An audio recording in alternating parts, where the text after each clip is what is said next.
ബഹുമാനപ്പെട്ട സുലൈമാൻ നബി അലൈഹിസ്സലാത്തു വസ്സലാമിന്റെ കാലഘട്ടത്തിൽ അത് പഠിച്ച ആ നാട് ഭരിച്ച പെണ്ണാണ് ബൽക്കീസ്. ഇത് കേട്ട സുലൈമാൻ നബി അലൈഹിസ്സലാത്തു വസ്സലാം, കഥ മുഴുവൻ പറയാൻ സമയമില്ല. സുലൈമാൻ നബി അലൈഹിസ്സലാത്തു വസ്സലാം അവിടെ നിന്നൊരു കത്തെഴുതിയിട്ട് വധുഹുദിന്റെ കയ്യിൽ കൊടുത്തുവിട്ടു.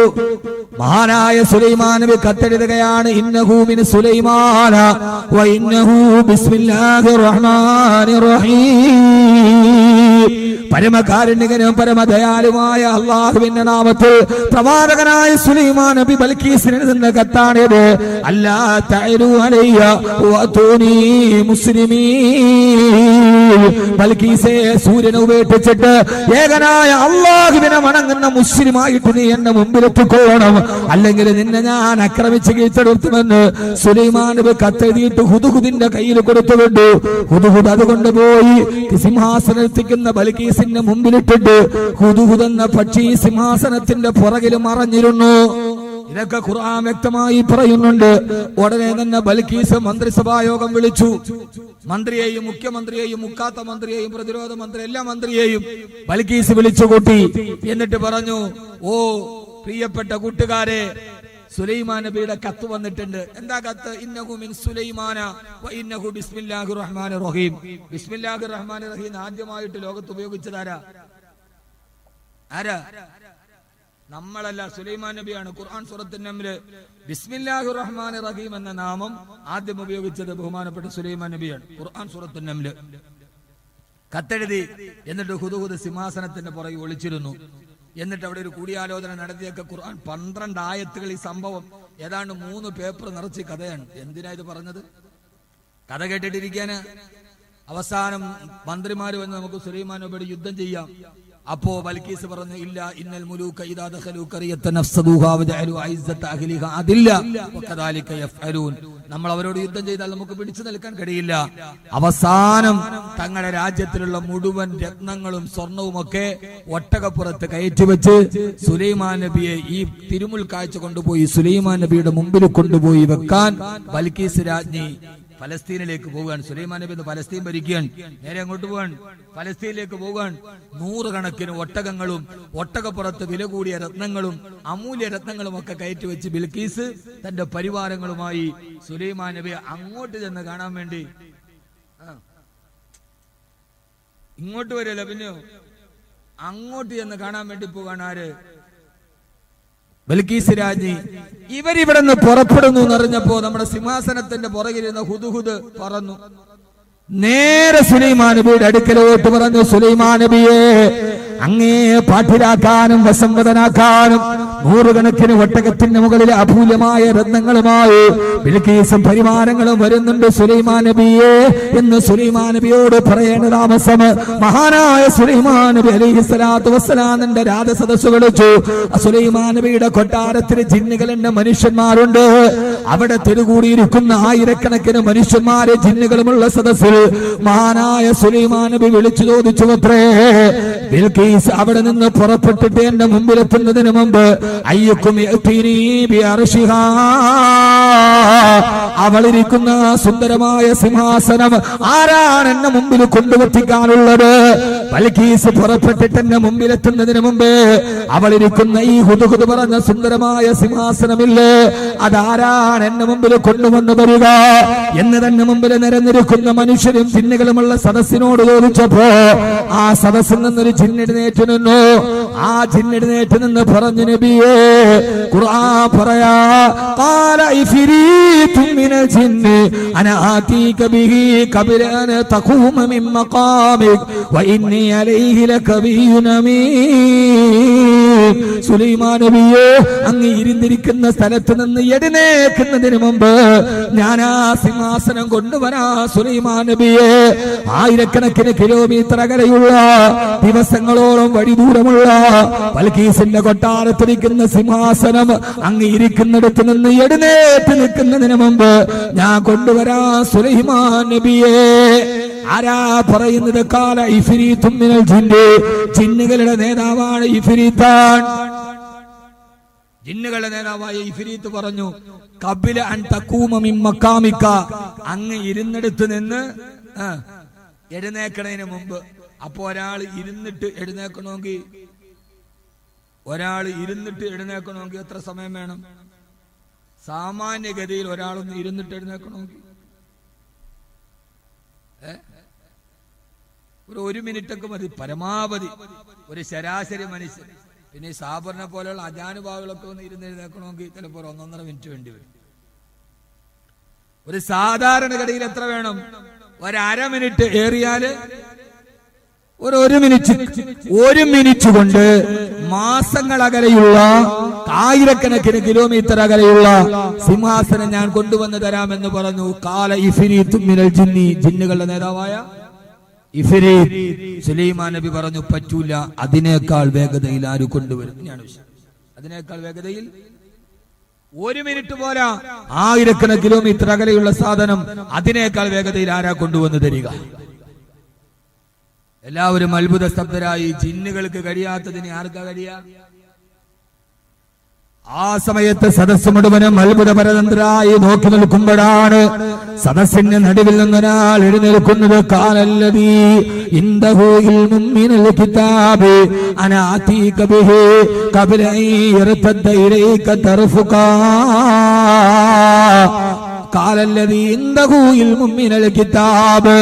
അള്ളാഹുവിന്റെ വിശുദ്ധമായ വേദഗ്രന്ഥത്തിന് അപൂർവ പരിജ്ഞാനമുള്ള ഒരു മഹാപണ്ഡിതൻ എഴുന്നേറ്റ് നിന്നു. അദ്ദേഹത്തിന്റെ പേരാണ് ആസിഫ് ഇബ്നു ബർഖയ. ആസിഫ് ഇബ്നു ബർഖയ എഴുന്നേറ്റ് നിന്നിട്ട് പറഞ്ഞു, പത്ര സുലൈമാൻ നബിയെ, അന ആതീക ബിഹി ഖബ്ല അൻ യർതദ്ദ ഇലൈക തർഫുകാ. അങ്ങൊന്ന് കണ്ണടച്ച് ചിമ്മി തുറക്കുന്നതിന് മുമ്പ് ആ ബൽക്കീസ് രാജ്ഞിയുടെ സിംഹാസനം ഞാൻ കൊണ്ടുവരാൻ നബിയെ. ആളുകൾ അത്ഭുതത്തോട് നിന്നപ്പോ ആരാണ് ഇത്ര പെട്ടെന്ന് കൊണ്ടുവരുന്നത്? മഹാനായ ആസിഫ് ഇബ്നു ബർഖയ ആ സദസ്സിൽ എഴുന്നേറ്റ് നിന്നു. അല്ലാഹുവിലേക്ക് സർവ്വതും അർപ്പിച്ചിട്ട് ഒരൊറ്റ ദുആയാണ്, യാ ഹയ്യു യാ ഖയ്യൂം, യാ ഹയ്യു യാ ഖയ്യൂം, യാ ഹയ്യു യാ ഖയ്യൂം. ഈ ദിക്ർ അസ്മാഉൽ ഹുസ്നയിലെ പെട്ടതാണെന്ന് പണ്ഡിതന്മാരെ രേഖപ്പെടുത്തിയിട്ടുണ്ട്. ആ ദിക്ർ പറയേണ്ട താമസം ആയിരക്കണക്കിന് കിലോമീറ്റർ അകലെയുള്ള ബൽക്കീസിന്റെ സിംഹാസനം സുലൈമാൻ നബിയുടെ കൊട്ടാരത്തിന് മുമ്പിൽ പറന്നു വന്നിരുന്നെന്ന് അള്ളാഹുവിന്റെ വിശുദ്ധ ഖുർആൻ. എന്റെ പ്രിയപ്പെട്ട സഹോദരങ്ങളെ, ഇത് അള്ളാഹു സുബ്ഹാനഹു വ തആല പഠിപ്പിച്ചു കൊടുത്ത മുഅ്ജിസത്താ. ഇവിടെ ആസിഫ് ഇബ്നു ബർഖയ പറഞ്ഞതെന്താ? ഞാൻ ആ സിംഹാസനം കൊണ്ടുവരാം. അനാതീക ബിഹി ഖബ്ല അൻ യർതദ്ദ ഇലൈക തർഫുകാ. അങ്ങയുടെ കണ്ണടച്ച് ചിമ്മി തുറക്കുന്നതിന് മുമ്പ് ആസിഫ് ഇബ്നു ബർഖയ ഇവിടെ എന്നെ നോക്ക്. അദ്ദേഹം പറഞ്ഞെന്താ? കണ്ണടച്ച് ചിമ്മി തുറക്കുന്നതിന് മുമ്പ് അനാതീക ബിഹി ഖബ്ല അൻ യർതദ്ദ ഇലൈക തർഫുകാ.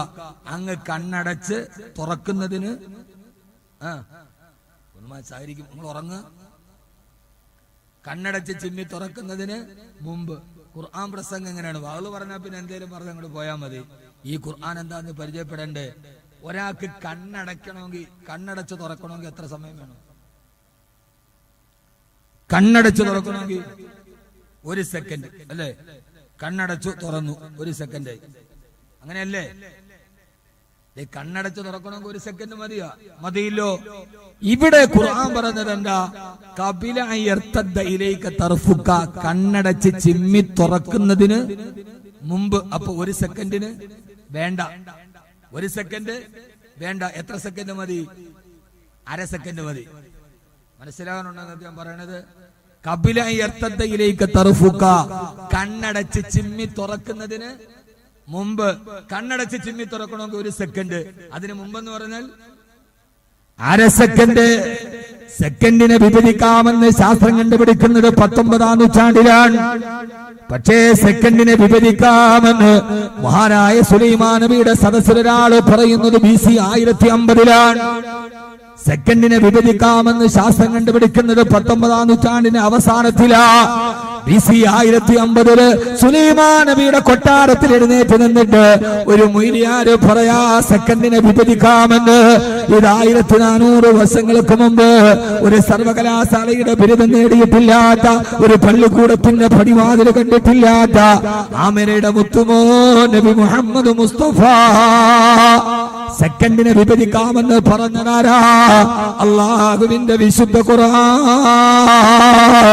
എന്തേ ശാസ്ത്ര വിദ്യാർത്ഥികളെ ഇത് നിങ്ങളുടെ റെഫറൻസ് ഗ്രന്ഥമാകുന്നില്ല? എന്തുകൊണ്ട് നിങ്ങൾ ചിന്തിക്കുന്നില്ല? പറയാണ് ഞാൻ സെക്കൻഡിനെ വിഭജിക്കാമെന്ന് കണ്ടുപിടിച്ചത്, പറഞ്ഞത് അള്ളാഹുവിന്റെ ഖുർആനാണ്.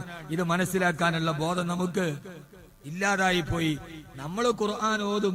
യഥാർത്ഥത്തിൽ ഇവിടെ ഖുർആൻ ഓതാൻ കണ്ടപ്പോഴല്ലേ ഇങ്ങനെയൊക്കെ ഓതാന്ന് നിങ്ങൾക്ക് കവ്വായിക്കാർക്ക് മനസ്സിലായത്.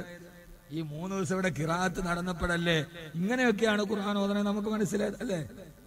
അങ്ങനെയല്ലേ? അല്ലേ? നമ്മള് ഖുർആൻ ഓതണം എങ്ങനെയാ? എത്ര മധുരമായി, ഏതൊക്കെ രീതിയിൽ. സബ് ഖിറാഅത്തുണ്ട്, 7 രീതിയിൽ ഓതാം. വല്ലുഹ, വല്ലുഹേ, വല്ലുഹേ വല്ലൈലി ഇദാ സജേ ഓതാം. നമ്മള് ഖുർആൻ ഓതണം എങ്ങനെയാ? ബിസ്മില്ലാഹിർ റഹ്മാനിർ റഹീം അൽഹാഖതു മൽഹാഖ വമാ ദറാക മൽഹാഖ കദബത സമൂദ് മാദും ബിൽ ഖാരിയ അമ്മാ തമൂദ് വഉലികു ബിത്താഖിയ. നമ്മളെ റമളാനിൽ ഒരു ആചാരം പോലെ ഇങ്ങനെ ഓതി തീർക്കുന്നതല്ല ഖുർആൻ. വരികൾക്കിടയിലൂടെ വർത്തമാനകാല ലോകത്തിന്റെ ധവള വിപ്ലവത്തിന്റെ പുറപ്പാട് പാടിയ അള്ളാഹുവിന്റെ വിശുദ്ധമായ ഖുർആൻ സെക്കൻഡിനെ വിഭജിക്കാമെന്ന് BC 1050 എന്റെ പ്രിയപ്പെട്ട ചെറുപ്പക്കാരാ, ഇനി ഞാൻ ഒന്നുകൂടി പറഞ്ഞു തരട്ടെ. സൂറത്തുൽ നംലിന്റെ കഥ ഞാൻ അവസാനിപ്പിക്കുകയാ. മഹാനായ സുലൈമാൻ നബിയുടെ കൊട്ടാരത്തിലേക്ക് ബിൽക്കീസ് വന്നു. ആ ബിൽക്കീസ് വന്നപ്പോ സുലൈമാൻ നബിയുടെ കൊട്ടാരം പളപളാ മിന്നുന്ന കൊട്ടാരമാണ്. ആ കൊട്ടാരത്തിലേക്ക് കയറുമ്പോ അതിന്റെ മുകളിൽ ഗ്ലാസ് വിരിച്ചിരിക്കുകയാണ്. താഴ്ഭാഗത്തുകൂടി അരുവി ഇങ്ങനെ ഒഴുകി നടക്കുകയാ. ഇന്ന് കേരളത്തിൽ അങ്ങനെയുള്ള വീടുകളുണ്ട്. ഗ്ലാസിന്റെ താഴ്ഭാഗത്തുകൂടി, താഴെ കൂടി അരുവി, മുകളില് ഗ്ലാസ്. ഇന്നലെ ഞാൻ ഖത്തറിലാണ്. ഖത്തറിൽ പോയപ്പോ എന്റെ ഒരു സുഹൃത്ത് എന്നോട് പറഞ്ഞു, അടുത്തൊരു വീട്ടിൽ ഹൗസ് വാമിങ്ങിന് പോയി. ഡൈനിങ് ടേബിളിൽ ഇരിക്കുമ്പോ മുകളിൽ ഗ്ലാസ് ആണ്, താഴെ സ്വിമ്മിംഗ് പൂൾ ആണ്. അത്ര ഞാൻ ഖത്തറിലുണ്ടായിരുന്നു, ഇന്ന് രാവിലെ വന്നു. അപ്പോ ഒരു പുതിയ വീടിന്റെ ഹൗസ് വാമിങ്ങിന് പോയത്രേ. അപ്പോ ഡൈനിങ് ടേബിളിൽ ഇരുന്ന് ഭക്ഷണം കഴിക്കുമ്പോ താഴെ ടൈലും മൊസൈക്കൊന്നും അല്ല, ഗ്ലാസ് ആണ്. ഗ്ലാസിന്റെ അടിയില് ഗ്രൗണ്ട് ഫ്ലോർ സ്വിമ്മിംഗ് പൂളാണ്. അത് കണ്ടുകൊണ്ടിരുന്ന് ഭക്ഷണം കഴിക്കാം അത്രേ. സ്വർഗം നമ്മൾ ഭൂമിയിൽ തന്നെ ഒരുക്കാൻ തുടങ്ങി എന്നതാണ് പുതിയ വാർത്തകൾ. ഞാൻ അതിലേക്കൊന്നും ഒരു വിമർശനാത്മകമായി കടക്കുന്നില്ല. അല്ലേ തന്നെ വിവാദങ്ങൾ വേണ്ടുവോളം ഉണ്ട്. നമ്മുടെ രക്തത്തിന് വേണ്ടി ദാഹിക്കുന്നവർ നായ്ക്കൾ 4 ഭാഗത്ത് ഓരിയിടുമ്പോൾ ഞാൻ പിന്നെ അതിലേക്ക് പോകുന്നില്ല എന്ന് പറഞ്ഞത് സമയം കുറവായത് കണ്ടത്. പറയണോന്ന് വിചാരിച്ചാൽ ഞാൻ എന്തും പറയണ ആള്. എനിക്കൊരു മനുഷ്യനെ പേടിയില്ല. കാര്യം ട്രോളന്മാരെയും പേടിയില്ല, ഫേസ്ബുക്കിലെ ക്ഷുദ്രജീവികളെയും പേടിയില്ല. ദീനിന്റെ കാര്യം പറയുന്ന കാര്യത്തിൽ ലോകത്തൊരു ഇൻസാനെ എനിക്ക് പേടിയില്ല. അത് ഞാൻ ഇനിയും പറയും ചെയ്യും. ഇനിയും പറയും. മഴയല്ല, കാറ്റല്ല, ഏത് അള്ള ഇല്ല എന്ന് പറയണതിന് മഴയേറ്, കാറ്റ്. അള്ള ഉണ്ടെന്ന് പറയണോനോ അല്ലേ അത് പറഞ്ഞിട്ട് കാര്യമുള്ളൂ. പിന്നെ എല്ലാത്തിനും മറുപടി പറയാത്ത എന്താണെന്നറിയാവോ? ചിലപ്പോ നമ്മൾ പച്ച പൊട്ടന്മാരാവണം, എന്നാലേ നമുക്ക് മുകളിലെത്താൻ പറ്റും. എല്ലാത്തിനും മറുപടി പറഞ്ഞാൽ നമ്മൾ ജയിക്കില്ല. ചിലതിന് നമ്മൾ പൊട്ടന്മാരാവണം, പച്ച പൊട്ടനാവണം. ഞാനത് കേട്ടിട്ടില്ല. അവലക്കത് അമുറു അലല്ല അത് എന്നെ അല്ല പറഞ്ഞെന്ന് കരുതിയിട്ട് നടന്നു പോയാലേ ചിലപ്പോ നമുക്ക് മേപ്പോട്ടെത്താൻ പറ്റും. ഒരു കൊമ്പുമില്ലാത്ത മരത്തിന്റെ മുകളിൽ കയറുന്നവർക്ക് സ്വർണ്ണ കിരീടം കൊടുക്കാന്ന് പറഞ്ഞു മൃഗരാജാവായ സിംഹം. അങ്ങനെ പുള്ളിപ്പുലിയും അണ്ണാനും ഉടുമ്പും ഒക്കെ പാഞ്ഞു കയറിയിട്ട് കയറാൻ പറ്റില്ല, പരാജയപ്പെട്ട് താഴെ വീണു. അപ്പൊ ഒരു കൊച്ചു തവള അത് കയറാൻ വേണ്ടി ശ്രമിച്ചപ്പോ ചുറ്റുവട്ടത്ത് നിന്നവരൊക്കെ കൂക്കി വിളിച്ച് പരിഹസിച്ചു. പുള്ളിപ്പുലിക്കും അണ്ണാനും ഉടുമ്പിനും കഴിയാത്തത് ഇനിയിപ്പോ കൊച്ചു പച്ചത്തവളയ്ക്കാൻ പറ്റിയ തവള അതിലോട്ട് കയറാൻ പോയപ്പോ നാനാഭാഗത്തു നിന്നും മറ്റു മൃഗങ്ങളൊക്കെ കൂക്കി വിളിച്ച് പരിഹസിച്ചു. ഭയങ്കര കൂക്കുവിളി. തവള ഇതൊന്നും ശ്രദ്ധിച്ചിട്ടില്ല. തവള നേരെ മരത്തിന്റെ മുകളിൽ കയറി കിരീടം മേടിച്ചു. തവള അത് ശ്രദ്ധിച്ചേയില്ല. സമ്മാനം കൊടുക്കാൻ നേരത്തെ രാജാവ് തവളയോട് ചോദിച്ചു, തവളെ, ചുറ്റുഭാഗത്ത് നിന്ന് ഇത്രയും ആളുകൾ കൂക്കി വിളിച്ചിട്ടും പരിഹസിച്ചിട്ടും നീ അതൊന്നും ശ്രദ്ധിക്കാതെ എങ്ങനെ മരത്തിന്റെ മുകളിൽ കയറിയെന്ന് ഇത് ചോദിച്ചപ്പോഴും തവള ഒന്നും മിണ്ടിയില്ല. രാജാവിന്റെ നേരെ ഇങ്ങനെ നോക്കി. അപ്പൊ അപ്പുറത്ത് നിന്നിട്ട് തവളയുടെ അമ്മ വിളിച്ചു പറഞ്ഞു അത്രേ, രാജാവേ അവനോടൊന്നും ചോദിക്കണ്ട, അവൻ പൊട്ടനാ, അവനൊന്നും കേൾക്കൂല. അവനോടൊന്നും ചോദിക്കണ്ട, അവൻ പൊട്ടനാ, അവനൊന്നും കേൾക്കൂല. പൊട്ടനായതുകൊണ്ട് ചുറ്റുഭാഗത്തുനിന്ന് കൂക്കുവിളിയും പരിഹാസങ്ങളും ചെവിയിൽ കേൾക്കാത്തതുകൊണ്ടാണ് തവളയ്ക്ക് മേപ്പോട്ട് കയറാൻ പറ്റിയത്. അപ്പൊ ചില സമയത്ത് നമ്മൾ സ്വയം പൊട്ടനാവണം. ഞാൻ കേട്ടിട്ടില്ല, ഞാൻ പറഞ്ഞിട്ടില്ല. അപ്പൊ പിന്നെ നമ്മൾ മേപ്പോട്ട് പോകും, കൂക്കി വിളിച്ചവൻ കീപ്പോട്ടും വരും. അള്ളാഹു നമുക്ക് നല്ല ബോധം തരട്ടെ. ഇതിൽ കൂടെ ഞാൻ പറഞ്ഞു തരണ്ടല്ലോ, ശുജായി ചോദിച്ചതുപോലെ ബുദ്ധി കൂർമ്മതയുള്ളവർ കൽപ്പ് മാത്രം പോരെ, പിന്നെ എല്ലാത്തിനും അഡ്ജസ്റ്റ് ചെയ്ത് കൊടുക്കാനാണ് പിന്നെ നട്ടലൂരിട്ട് വാഴപ്പിണ്ടി വെക്കണമല്ലേ നല്ലത്. എല്ലാവർക്കും അങ്ങനെ വഴങ്ങിക്കൊടുക്കാനാണെങ്കിൽ, ഒരാൾ എന്ത് പറഞ്ഞാലും അങ്ങോട്ട് ചായാനാണെങ്കിൽ പിന്നെ ഈ നട്ടല്ലെന്തിന് അള്ളാഹു നേരിട്ട് തന്നത്? വാഴപ്പിണ്ടി അവിടെ അങ്ങോട്ട് വെക്കണല്ലേ, ഫ്ലെക്സിബിൾ ആവും. എപ്പോഴും ഉള്ളത് പറയുമ്പോൾ വിമർശനങ്ങൾ ഉണ്ടാവും, പക്ഷെ പറയുന്നത് കൃത്യമാണെന്ന് നമുക്ക് ഉറപ്പുണ്ടെങ്കിൽ ഇതൊന്നും നോക്കേണ്ട കാര്യമില്ല. ആരുടെയും കാലിൽ കമഴ്ന്നു വിടാൻ അത് പറ്റൂല. നടന്നു വരുമ്പോൾ കയ്യിൽ തട്ടിയുള്ള സൗഹൃദമാവാം, മുമ്പിൽ വരുമ്പോൾ കാലിൽ കമഴ്ന്നു വീണ് കിടക്കൽ വിധേയത്വമാണ് എന്ന് ചിന്തിക്കുന്ന ഒരാളാണ് ഞാൻ. അള്ളാഹു നമുക്ക് ബോധം തരട്ടെ. മുമ്പിൽ കാണുമ്പോൾ കയ്യിൽ തട്ടിയുള്ള സൗഹൃദമാവാം, അതാണ് നന്മ. പക്ഷെ മുമ്പിൽ കാണുമ്പോൾ കാലിൽ കമിഴ്ന്നു വീണ് കിടക്കൽ അത് വിധേയത്വമാണ് എന്ന് ചിന്തിക്കുന്ന ഒരാളാണ് ഞാൻ. അള്ളാഹു നമുക്ക് പറയാനുള്ള ബോധ്യം നൽകി അനുഗ്രഹിക്കുമാറാകും.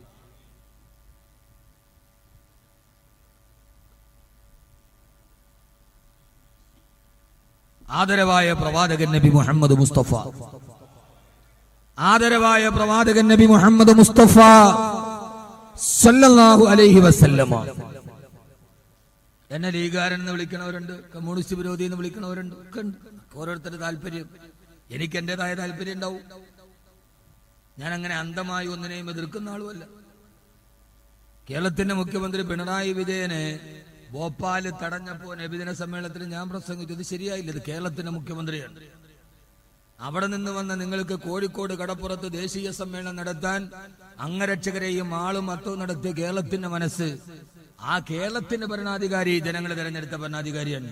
ആ ഭരണാധികാരിയോട് പ്രതിപക്ഷ ബഹുമാനവും ആതിഥേയ മര്യാദയും കാണിക്കാതെ പോയത് നിങ്ങളുടെ മനസ്സിന്റെ കുടിസുകൊണ്ടാണ് എന്ന് കൃത്യമായി പ്രസംഗിച്ച ആളാണ് ഞാൻ. അതിനകത്ത് നമുക്ക് കേരളത്തിന്റെ മുഖ്യമന്ത്രിയല്ലേ, കൃത്യമായി ചില കാര്യങ്ങൾ പറയുന്നില്ല. എന്താ നമുക്ക് തടസ്സമുള്ളത്? അള്ളാഹു നമുക്ക് ഖുർആന്റെ വിശാലത നൽകി അനുഗ്രഹിക്കട്ടെ. നമ്മൾ കുടിസാകരുത്. ഖുർആൻ നൽകിയ പാഠമേതാ? അഫമൻ ശറഹല്ലാഹു സദറഹു ലിൽ ഇസ്ലാം. ഇസ്ലാമിന് വേണ്ടി നിന്റെ ഹൃദയം വിശാലമാവാത്തതെന്താ? ഖുർആനാണ് ചോദിച്ചത്. മൂസാ നബി അലൈഹി സ്വലാത്തു വസ്സലാമിന്റെ ദുആ റബ്ബി ശറഹ് ലി സദരി, അള്ളാഹു എന്റെ ഹൃദയത്തെ വിശാലമാക്കണേ എന്നാണ്. അള്ളാഹുവിന്റെ റസൂലിനോട് ഖുർആൻ ചോദിച്ചത് അലം നശ്റഹ് ലക സദറക്, നിങ്ങളുടെ ഹൃദയത്തെ ഞാൻ വിശാലമാക്കി തന്നില്ലേ എന്നാണ്. അതുകൊണ്ട് മനുഷ്യൻ ആദ്യം ഹൃദയം വന്നാമണം. ഇതൊക്കെ ഖുർആന്റെ പ്രമേയങ്ങളാണ്. ഖുർആൻ പറഞ്ഞ ഹൃദയം വിശാലമാവാത്തതെന്താ? അള്ളാഹു നമ്മളെ അനുഗ്രഹിക്കട്ടെ. ഇനി ഞാൻ നിങ്ങളോട് പറയട്ടെ, സീരിയലിന്റെ കഥ കേട്ടിട്ട് അതിന് മുമ്പിൽ കണ്ണീരൊപ്പിക്കുന്ന പച്ചപ്പൊട്ടി പെണ്ണുങ്ങളെ നിങ്ങളൊന്ന് കേട്ടോളി. മഹാഭാരതവും രാമായണവും ഒക്കെ സീരിയലായിട്ട് വരുമ്പോ അതിനകത്ത് പാശുപതായ അസ്ത്രമൊക്കെ അർജുൻ ഇങ്ങനെ കൊല്ലുകൊലിച്ച് വിടുമ്പോ കണ്ണും പിടിച്ചു നിൽക്കുന്ന ചില പെണ്ണുങ്ങളുണ്ട്. പടച്ചോന് ഇപ്പൊ എന്താ ഈ മുജിദത്തും കറാമത്തും? നിങ്ങൾ കേട്ടോളീൻ. ഞാൻ പറഞ്ഞു വന്നത് എന്താ ഞാൻ പറഞ്ഞേ? ഞാൻ എന്താ പറഞ്ഞു വന്നേ? അപ്പൊ കുഴപ്പമില്ല, 10 മിനിറ്റ് നിങ്ങളോട് പറയാം, ഉറക്കമില്ല. അതറിയാൻ വേണ്ടി ചോദിച്ചാൽ ഉറങ്ങാണല്ലോ എന്നറിയാൻ വേണ്ടി ഒരു ടെക്സ്റ്റ് നടത്തിയതാണ്. ബൽക്കീസ് ചെല്ലുമ്പോ സുലൈമാൻ നബിയുടെ കൊട്ടാരത്തിന്റെ മുമ്പിൽ ഗ്ലാസാണ്. താഴെ അരുവി ഇങ്ങനെ കൂലം കുത്തിയൊടുകയാണ്. മഹാനായ സുലൈമാൻ നബി ബൽക്കീസിനെ സ്വീകരിക്കാനിരിക്കുമ്പോ നൂറുകണക്കിന് ഒട്ടകത്തിന്റെ മുകളിൽ നവഗതിത രത്നങ്ങളുടെ കൊട്ടാരവുമായി ബൽക്കീസ് സുലൈമാൻ നബിയുടെ കൊട്ടാരത്തിലെത്തി. ആ സമയത്ത് ഖുർആൻ പറയാ, നിങ്ങളൊക്കെ മഹാഭാരതത്തിലെ കഥ കേട്ടിട്ടുണ്ടാവും.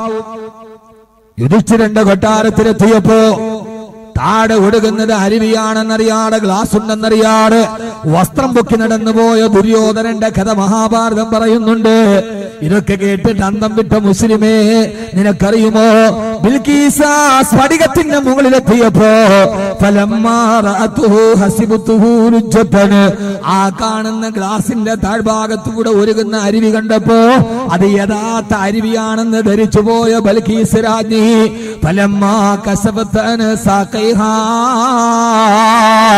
അരുവിയിലോട്ടിറങ്ങാൻ വേണ്ടി അവളുടെ വസ്ത്രം ഇങ്ങനെ കണങ്കാലിൽ നിന്ന് പൊക്കി.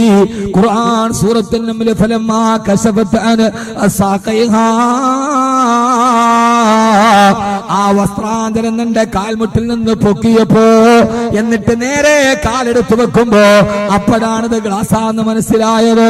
മറുഭാഗത്ത് നിന്ന് സുലൈമാൻ നബി പറഞ്ഞു ബിൽഖീസേ അത് അരുവിയല്ല, ഖാല ഇന്നഹു സർഹും മുമറദും മിൻ ഖവാരീർ അത് ഗ്ലാസിന്റെ താഴ്ഭാഗത്തു കൂടി കൃത്രിമ അരുവി ഒഴുകുന്നതാണെന്ന് മഹാനായ നബിയുല്ലാഹി സുലൈമാൻ ഖുർആൻ പറയാ.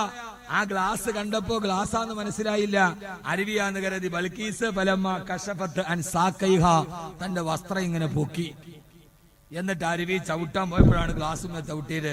അപ്പുറത്തുനിന്ന് സുലൈമാൻ നബി പറഞ്ഞു ബൽഖീസ് ഖാല ഇന്നഹു സർഹും മുമറദും മിൻ ഖവാരീർ അതൊരു സ്ഫടികമാണ് ബൽഖീസേ, താഴേക്കട അരുവി വെറുതെ ഒഴുകുന്നതാണ് എന്ന് പറഞ്ഞ് ചിരിച്ചു മഹാനായ സുലൈമാൻ നബി അലൈഹിസ്സലാത്തു വസ്സലാം.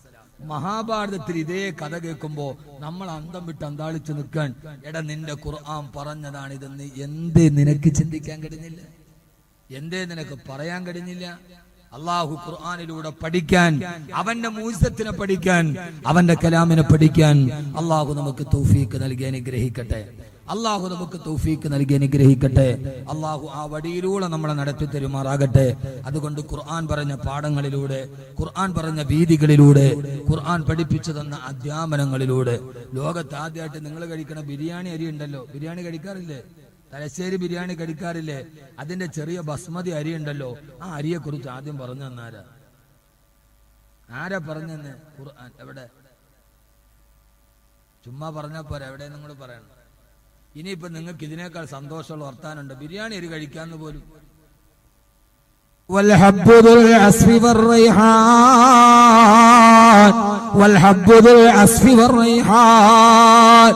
നല്ല സുഗന്ധമുള്ള ധാന്യമണി നിങ്ങൾക്ക് ഞാൻ പ്രദാനം ചെയ്തില്ലയോ? സുഗന്ധമുള്ള ധാന്യമണി. ആ സുഗന്ധമുള്ള ധാന്യമണിയാണ് ബസ്മതി അരി. അതിപ്പോ വേവിച്ചാലും വേവിച്ചില്ലെങ്കിൽ അതിനൊരു സുഗന്ധമുണ്ട്. അത് വേവിച്ചാലും ഒരു സുഗന്ധമുണ്ട്, വേവിച്ചില്ലെങ്കിലും. ബിരിയാണി അരിക്ക്, ബസ്മതി റൈസിന് ഒരു സുഗന്ധമുണ്ട്. വൽഹബ്ബുൽ അസ്ഫി വറൈഹാൻ നിങ്ങൾക്ക് ഞാൻ സുഗന്ധമുള്ള ധാന്യമണി തന്നില്ലേ? നിങ്ങൾ ഭക്ഷണം കഴിക്കണമെങ്കിൽ മുസ്ലിങ്ങളെ നിങ്ങൾ നല്ല നോൺ വെജേ കഴിക്കാവൂ, വെജ് അത്ര നല്ലതല്ല. ഏറ്റവും നല്ല ഭക്ഷണം ഏതാ? ഏറ്റവും നല്ല ഭക്ഷണം ഏതാ? വെജോ നോൺ വെജോ? നിങ്ങൾ എന്താ മിണ്ടാത്ത? നിങ്ങൾ കണ്ണൂരുകാര് ഡൈനിങ് ടേബിൾ നിറച്ച് സാധനം ഉണ്ടാക്കിയിട്ട് തികയാതെ പിന്നെ ഇരിക്കണ കസേരയിലും കൂടെ വിളമ്പണ ആളുകളാണ് നിങ്ങൾ. അമ്മാതിരി ആളുകൾക്ക് മുട്ട സുറുക്ക, മുട്ടപ്പത്തല്, ആപ്പത്തല്, ഈ പത്തല്, ഒരു JCB ടയറിന്റെ വലിപ്പമുള്ള റൊട്ടി, പത്തിരി, ഇങ്ങനെ കുറെ സാധനങ്ങൾ വിഭവങ്ങളുടെ വൈവിധ്യം കൊണ്ടും രുചിയുടെ നിറഭേദം കൊണ്ടും കേരളത്തെ വിസ്മയിപ്പിച്ചു കൊടുത്ത പലഹാരത്തിന്റെ മുസന്നിഫീങ്ങളും മുഫസ്സിരീങ്ങളുമാണ് നിങ്ങൾ കണ്ണൂരുകാര്. നിങ്ങൾക്കറിയാൻ പാടാത്ത ഭക്ഷണം ഏതാ ഉള്ളത്? ഏറ്റവും നല്ല ഭക്ഷണം ഏതാ? വെജ് കഴിക്കണാണോ നല്ല നോൺ വെജ് ആണോ? എന്താ സാബറ? Non veg. നിനക്ക് എന്നല്ലേ ഏറ്റവും നല്ല ഭക്ഷണം? നോൺ വെജാണ്. ഖുർആൻ. അപ്പൊ നിങ്ങൾ ഉസ്താദേ ഡോക്ടർമാര് പറയണ പച്ചക്കറി തിന്നണോന്നല്ലേ? കോഴി ഇങ്ങനെ തിന്നാൻ പാടില്ല, കോഴി തിന്നരുത് എന്നല്ലേ പറയാ? അള്ളാഹുവിന്റെ ഖുർആൻ സൂറത്തുൽ അറാഫ് ഖുർആൻ പറയുകയാണ്, മൂസാ നബിയുടെ സമൂഹത്തിന് അല്ലാഹു വഅൻസൽനാ അലൈക്കുമുൽ മന്ന വസ്സൽവാ, അവർക്ക് ഞാൻ മണ്ണും സെൽവയും അവതരിപ്പിച്ചു കൊടുത്തു എന്ന് പറഞ്ഞാൽ കട്ടിത്തേന് കാടപ്പക്ഷിയുടെ ഇറച്ചിയും കൊടുത്തപ്പോ ബനു ഇസ്രായേൽ മൂസാ നബിയോട് പറഞ്ഞു, മൂസാ നബിയെ ഇത് തിന്ന് ഞങ്ങൾ മടുത്തുപോയി, അതുകൊണ്ട്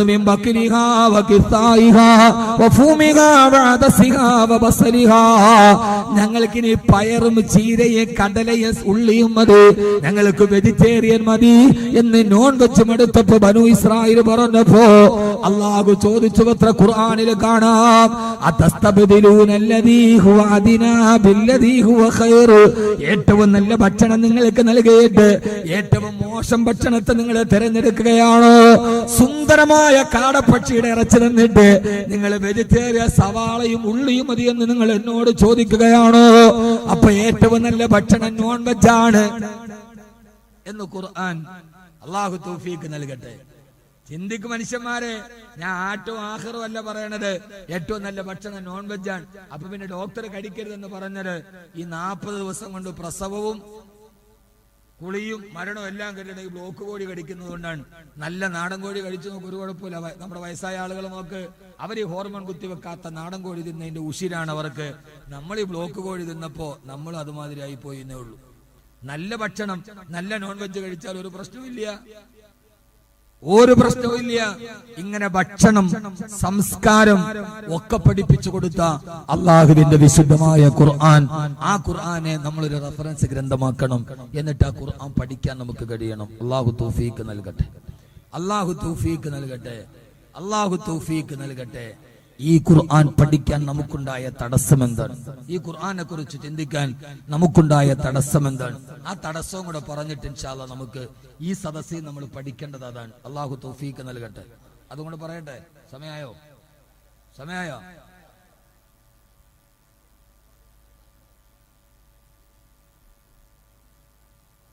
മധുരമേ ചാരി എന്നിട്ട് 1 മണിക്കൂറും കൂടെ പറയാം. ഞാൻ ഒരു ചാരും ഇല്ലാതെ ഇങ്ങനെ നിൽക്കുക നേരെ സ്റ്റഡി പടിയായിട്ട്. അള്ളാഹു നമ്മളെ സ്വീകരിക്കും. ഇവിടെ നോക്ക്, ഇവിടെ നോക്ക്. ഇനി ഈ 3 ദിവസം ഈ സംഘാടകർ നടത്തിയ ഭഗീരഥ പ്രയത്നം അൽഹംദുലില്ലാഹ് ഞാൻ അവരെ അഭിനന്ദിക്കുകയാണ്. ഒരു ഖുർആൻ വിരുന്നവർ നടത്തി 4 ദിവസം. മാഷാ അല്ലാഹ്. അള്ളാഹു ആഖിറത്തിലെ നല്ല ദിവസങ്ങളാക്കി തരട്ടെ. അവന്റെ കലാമിന് വേണ്ടിയുള്ള ഖിദ്മത്തിനെ അള്ളാഹു സ്വീകരിക്കട്ടെ. ഏതായാലും ഈ മുസ്ലിം കൾച്ചറൽ സൊസൈറ്റി അല്ലെ, മുസ്ലിം യൂത്ത് സെന്റർ, അവർ ഇദം പ്രഥമമായി ഇങ്ങനെ ഒരു വേറിട്ട വഴിയിലൂടെ ചിന്തിച്ചത് വളരെയേറെ അഭിനന്ദനീയമാണ്. അൽഹംദുലില്ലാഹ് എന്റെ നേതൃത്വത്തിൽ ഒരു ഓൾ കേരള ഖുർആൻ മത്സരം നടക്കുന്നുണ്ട് ഈ വരുന്ന റമളാനോടനുബന്ധിച്ച്. ഓൾ കേരള ദുബൈയിൽ എൻ്റെ ഒരു സുഹൃത്തുണ്ട്, തമാം ഗ്രൂപ്പിന്റെ MD. അവരാണത് ഒറ്റയ്ക്ക് സ്പോൺസർ ചെയ്ത് നടത്തുന്നത്. ചില ഇപ്രാവശ്യം അഖില കേരള അടിസ്ഥാനത്തിൽ നടത്താൻ തീരുമാനിച്ചാണ്. ഗ്രാൻഡ് ഫിനാലെയൊക്കെ നടത്തുന്നത് തിരുവനന്തപുരം.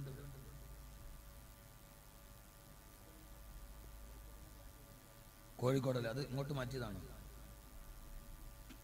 ആദ്യം കോഴിക്കോടാണ് പ്ലാൻ ചെയ്തത്, അല്ലേ? പിന്നെയാണ് കൗവായിലേക്ക് ആക്കിയത്. 2 പ്രാവശ്യം ഞാനുമായിട്ട് ബന്ധപ്പെടുകയും ഉപദേശ നിർദ്ദേശങ്ങളൊക്കെ അവർ ചോദിക്കുകയും ചെയ്തത്. ഒരു സംഘാടകർ എന്ന രീതിയിൽ അവരുടെ ആ വിനയത്തെ ഞാൻ അപ്രിഷിയേറ്റ് ചെയ്യുന്നു.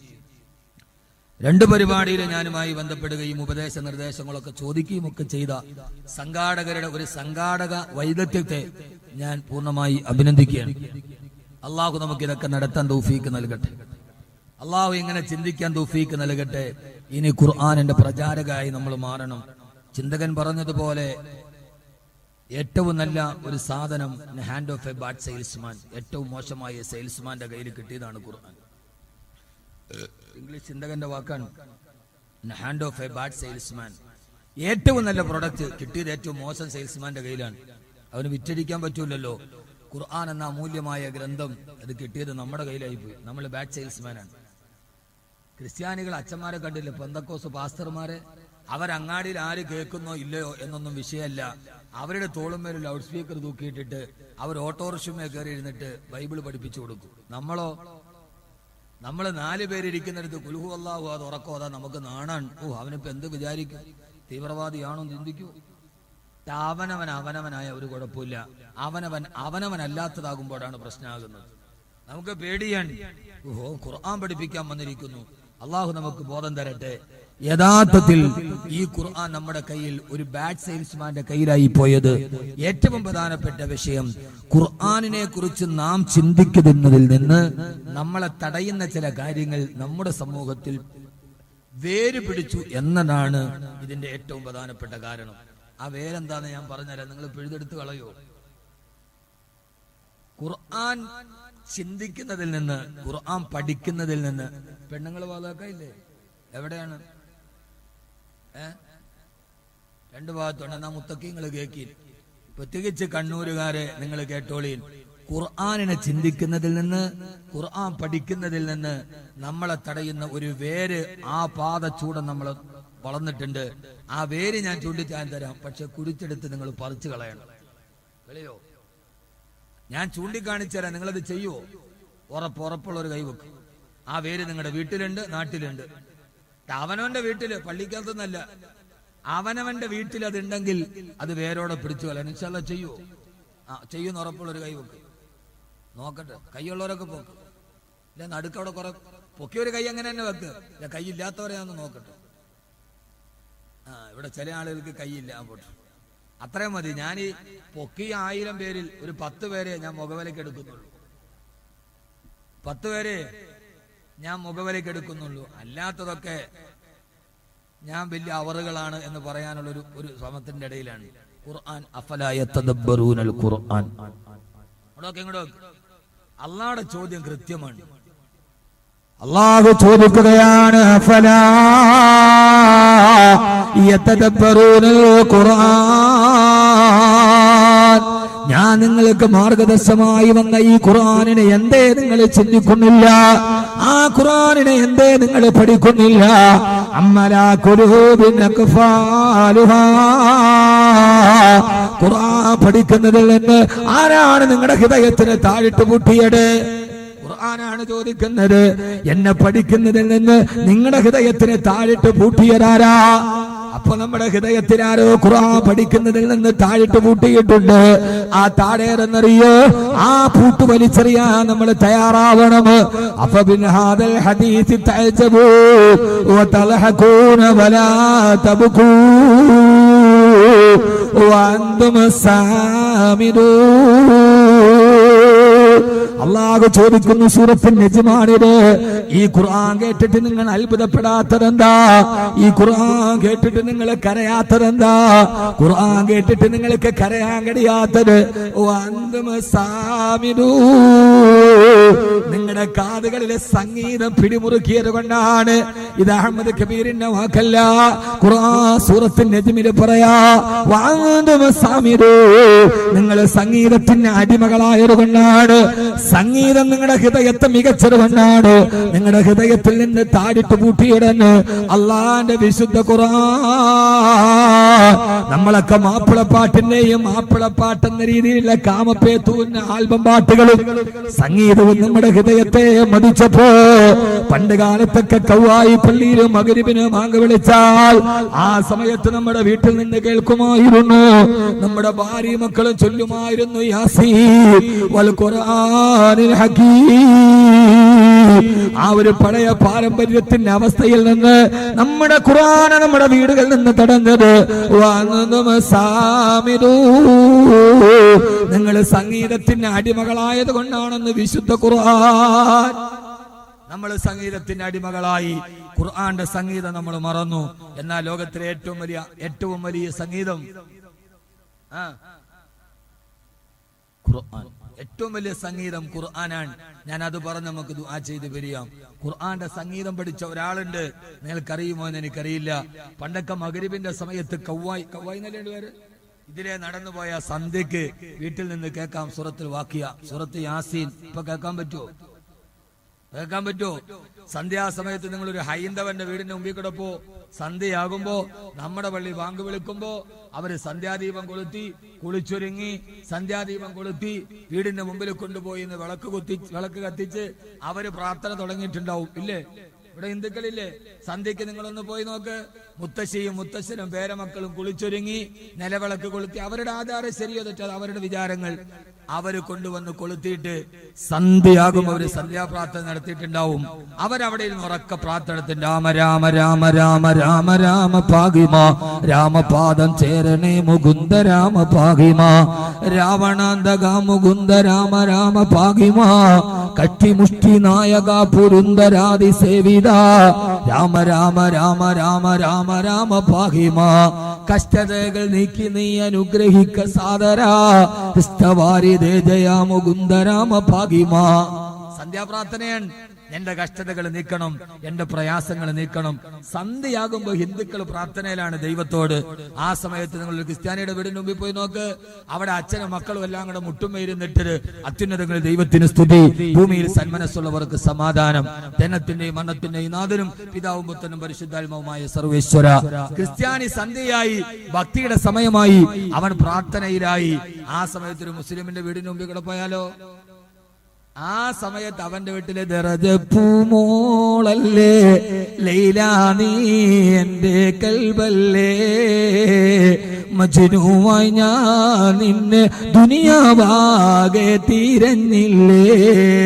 ഇത്താത്ത കാലുമേ കാലൊക്കെ കേട്ടി പഴയ ഫ്ലാഷ് ബാക്ക് ഒക്കെ കേട്ട് ഇങ്ങനെ ഇരിക്കുകയാണ്. ആ സമയത്തും സന്ധ്യാസമയത്ത് ഹിന്ദുവിന്റെ വീട്ടിൽ പ്രാർത്ഥനയുണ്ട്, ക്രിസ്ത്യാനിയുടെ വീട്ടിൽ മുട്ടുമ്മ പ്രാർത്ഥനയുണ്ട്. മുസ്ലിമേ, നിന്റെ വീട്ടിൽ അതില്ലാതെ പോയല്ലോ. എങ്ങനെയാണ് നീ സംഗീതത്തിന്റെ മാസ്മരികതയിൽ അടിമയായി പോയത്? അള്ളാഹുവിന്റെ ഖുർആനിന് എന്തുകൊണ്ടാണ് നീ കൈയെടുത്ത് കളഞ്ഞത്? ഞാൻ നിന്നോട് ചോദിക്കട്ടെ ചെറുപ്പക്കാരാ, ഇതേവരെ ഖുർആൻ നിന്നോട് പറയുമ്പോ ഞാൻ ചോദിക്കട്ടെ, കഴിഞ്ഞതിന്റെ മുമ്പിലത്തെ ആഴ്ചയിൽ പാകിസ്ഥാനിൽ നിന്ന് പറന്ന ഫ്ലൈറ്റ് തകർന്ന് 49 പേര് മരിച്ചുപോയി ആ ഫ്ലൈറ്റ് അപകടത്തിൽ. നിങ്ങൾ ആ വാർത്ത വായിച്ചിട്ടുണ്ടാവും. 49 46 വായിച്ചിട്ടുണ്ടോ വാർത്ത? നിങ്ങൾക്ക് എന്ത് തോന്നി? എന്ത് തോന്നി ആ വാർത്ത വായിച്ചിട്ട്?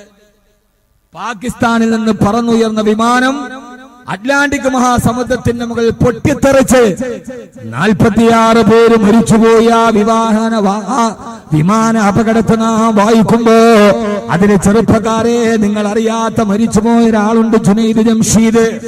ആ ഫ്ലൈറ്റ് തകർന്ന് മരണപ്പെട്ടു പോയ 46 പേരിൽ ഒരുവനുണ്ടായിരുന്നു ജുനൈദ് ജംഷീദ്.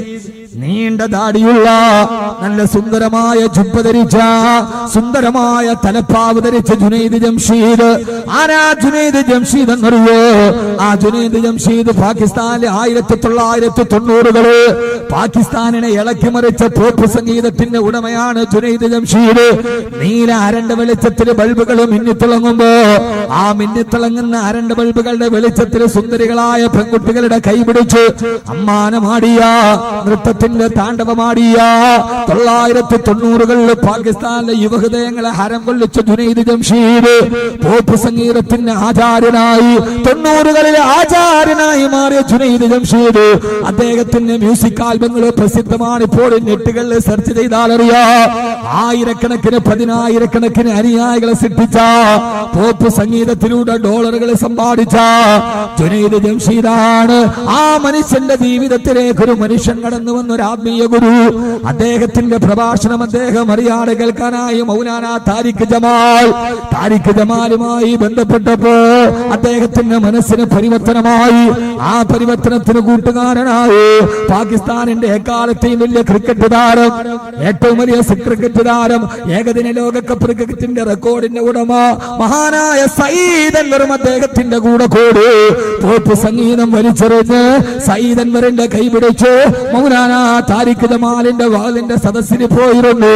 ജുനൈദ് ജംഷീദിന്റെ ഹൃദയത്തിലേക്ക് 1990-കളിൽ പാകിസ്ഥാനെ പിടിച്ചുമുറുക്കിയ സംഗീതത്തിന്റെ മാസ്മരികതയുടെ നാവിലേക്ക് അല്ലാഹുവിന്റെ ഖുർആന്റെ സംഗീതത്തിന്റെ തേന്മഴ നാവിൻ തുമ്പിലൊരു മധുരം പോലെ പെയ്തിറങ്ങിയപ്പോ സയ്യിദ് ജംഷീദ് പോപ്പി മ്യൂസിക്കിനോട് വിട പറഞ്ഞു. ഖുർആന്റെ സംഗീതത്തെ ഏറ്റുവാങ്ങി സയ്യിദ് അൻവറിന്റെ കൈ പിടിച്ചിട്ട് നേരെ പോയത് മദീനയുടെ നായകന്റെ മുമ്പിലേക്കാ. റൗളാ ശരീഫിന്റെ ചാരത്ത് നിന്ന് പോപ്പ് സംഗീതം കൊണ്ട് ലോകത്തെ കിടുകിടാ വിറപ്പിച്ച ജംഷീദ് ആ റൗളയുടെ മുമ്പിലിരുന്ന് തുറക്കപ്പാടിയ പാട്ടേടെന്നറിയോ? മൗനായ സല്ലീവ സല്ലിം ദായിമൻ അബദാ അലാ ഹബീബിക ഖൈറുൽ ഖൽഖി കുല്ലിഹിം മൗലായ സല്ലി വസല്ലിം ദായിമൻ അബദാ അലാ ഹബീബിക ഖൈറുൽ ഖൽഖി കുല്ലിഹിം. മദീനയിലെ ദീസലമിലെ പ്രളയനായകന്റെ പച്ചക്കുപ്പയുടെ ചാരത്തിരുന്ന് മൗലായ പാടി ഒരൊറ്റ ഇരിപ്പില് ബുർദാ ശരീഫ് ഈണത്തോടെ പാടി ജുനൈദ് ശംഷീദ് റൗളാ ശരീഫിന്റെ ചാരത്ത് നിന്ന് പൊട്ടിക്കരഞ്ഞു. എന്നിട്ട് പറഞ്ഞു, യാ റസൂലല്ലാഹ്, ഞാൻ പോപ്പ് സംഗീതത്തിലൂടെ സമ്പാദിച്ചത് മുഴുവനും അങ്ങയുടെ ചാരത്ത് വന്ന് വലിച്ചെറിയുകയാണ്. ഇനി ജുനൈദിന് പോപ്പ് വേണ്ട, ഇനി ജുനൈദിന് സംഗീതം വേണ്ട. ഇനി എന്റെ നാവ് കൊണ്ട് ഞാൻ പാടുന്നത് അങ്ങയെ കുറിച്ച്, ഇനി എന്റെ നാവ് കൊണ്ട് കേൾക്കുന്നത് അങ്ങയുടെ സംഗീതം. എന്റെ ഹൃദയത്തിന്റെ ഭാഷ അങ്ങേക്ക് വേണ്ടു. പിന്നെ ജുനൈദ് ജംഷീദ് പാടി നടന്ന് നേത്തുകളായി, ബുർദയായി, മൗലിദായി. ജുനൈദ് ജംഷീദിന്റെ താളാത്മകമായ നാവിലൂടെ ഹബീബായ നബിയുടെ മദ്ഹുകളെ ലോകം മുഴുവനും കേട്ടു. അദ്ദേഹം ദീനീ പ്രബോധനത്തിന് വേണ്ടി ജീവിതം മുടിഞ്ഞു വെച്ചു. തന്റെ യൂറോപ്പിന്റെ വസ്ത്രം മാറ്റി, നെഞ്ചു വരെ നീണ്ടു കിടക്കുന്ന കറുകറുത്ത താടി. ഒന്ന് മക്കളെ, യൂട്യൂബിൽ ജുനൈദ് ജംഷീദിനെ ഒന്ന് സെർച്ച് ചെയ്തു നോക്ക്.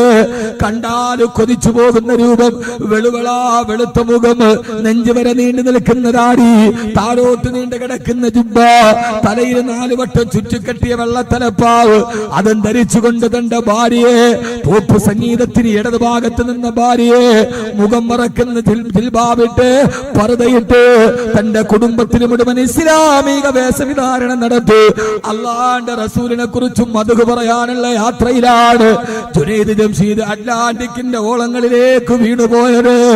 എന്റെ പ്രിയപ്പെട്ട ചെറുപ്പക്കാരാ, ഖുർആന്റെ സംഗീതം ഹൃദയത്തിലേക്ക് ഏറ്റി മാനസിക പരിവർത്തനത്തിന്റെ വക്താക്കളായി കാട്ടാളനായ ഖത്താബിന്റെ മകൻ ഉമറിന് ലോകത്തിന്റെ ചക്രവർത്തിയാക്കി മാറ്റിയ അള്ളാഹുവിന്റെ ഖുർആന്റെ സംഗീതം പഠിച്ചു അവസാനം മരിക്കുന്ന നേരം ഉസ്മാൻ റളിയല്ലാഹു അൻഹുവിനെ പോലെ പുറകിൽ നിന്ന് കുത്തേറ്റിട്ട് കുടൽമാല വെളിയിലോട്ട് വീടുമ്പോ ഉസ്മാൻ റളിയല്ലാഹു അൻഹു ഖുർആൻ ഓതുകയാണ്.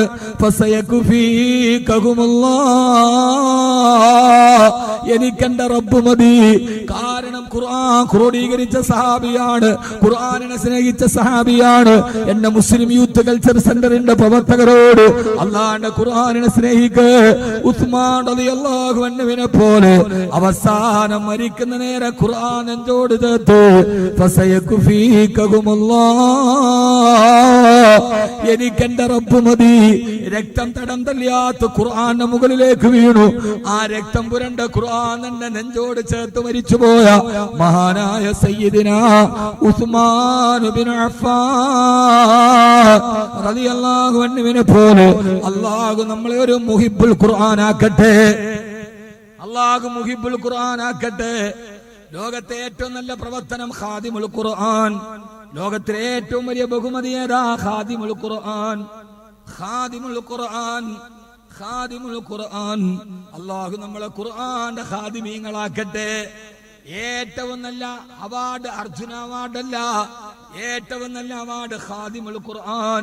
ഇവൻ ഖുർആന്റെ ഖാദിമാണ്, ഇവൻ അള്ളാന്റെ കലാമിന്റെ ഖാദിമാണ്. അല്ലാഹു നമ്മളെ അങ്ങനെ ആക്കി തരുമാറാകട്ടെ. അള്ളാഹു നമ്മളെ അങ്ങനെ ആക്കി തരട്ടെ. അള്ളാഹു നമ്മളെ ഖാദിമുൽ ഖുർആൻ ആക്കട്ടെ. കാരണം ലോകത്തൊന്നിനുമില്ലാത്ത പ്രതിഫലം ഖുർആനിനുണ്ട്. അലിഫ് ലാം മീം എന്നോദിയാൽ 90 നന്മയാണ്. ഇപ്പോ ഒരാൾ അലിഫ് ലാം മീം നോദി 90 നന്മയാണ്.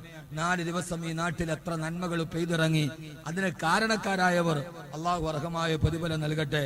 അതിന് സഹായിച്ചവർ നമ്മുടെ കുഞ്ഞമ്മദ് അദ്ദേഹമൊക്കെ ഈ പരിപാടിക്ക് വളരെയേറെ സഹായിച്ചു എന്നൊരു നാട്ടുകാരൻ പറഞ്ഞപ്പോ വളരെയേറെ സന്തോഷം തോന്നി. അൽഹംദുലില്ലാ. അള്ളാഹുവേ, നീ അദ്ദേഹത്തിനൊക്കെ അർഹമായ പ്രതിഫലം നൽകണേ തമ്പുരാൻ. ടി.പി. കുഞ്ഞുമദാജി അദ്ദേഹമൊക്കെ ഇതിനുവേണ്ടി ധാരാളം സഹായിച്ചു എന്ന് പറയുമ്പോ ജീവിതത്തിൽ ഏറ്റവും വലിയ സൗഭാഗ്യമാണത്. അള്ളാഹു നിലനിർത്തട്ടെ. ഈ സംഘാടകരുടെ ബക്കറ്റുമായി നിങ്ങളുടെ മുമ്പിൽ വരും എല്ലാവരും. കാര്യമായി ഇത് ഖുർആന്റെ സദസ്സാണ്. ഈ ഖുർആന്റെ സദസ്സിലേക്ക് അൽഹംദുലില്ലാ നിങ്ങളുടെ ഒരു നല്ല സദക്ക നമുക്ക് ദുആ ചെയ്ത് പിരിയാം. ഒരു മുഴുനീള സദസ്സ് രാത്രി ഇത്രയും നേരം ഇരുന്ന് തന്നെ 2 മണിക്കൂർ നമ്മുടെ പ്രഭാഷണം കഴിഞ്ഞു. ഞാൻ 1 മണിക്കൂർ വിചാരിച്ച 2 കഴിഞ്ഞു. അൽഹംദുലില്ലാ. ഇതിനെ അള്ളാഹു നിലനിർത്തി തരട്ടെ. സംഘാടകര് ബക്കറ്റുമായിട്ട് വരും. എല്ലാവരും കാര്യമായി സഹകരിക്കുകയും അതോടൊപ്പം തന്നെ ഇതിനൊരു ധാരാളം ചെലവുകളുണ്ട്.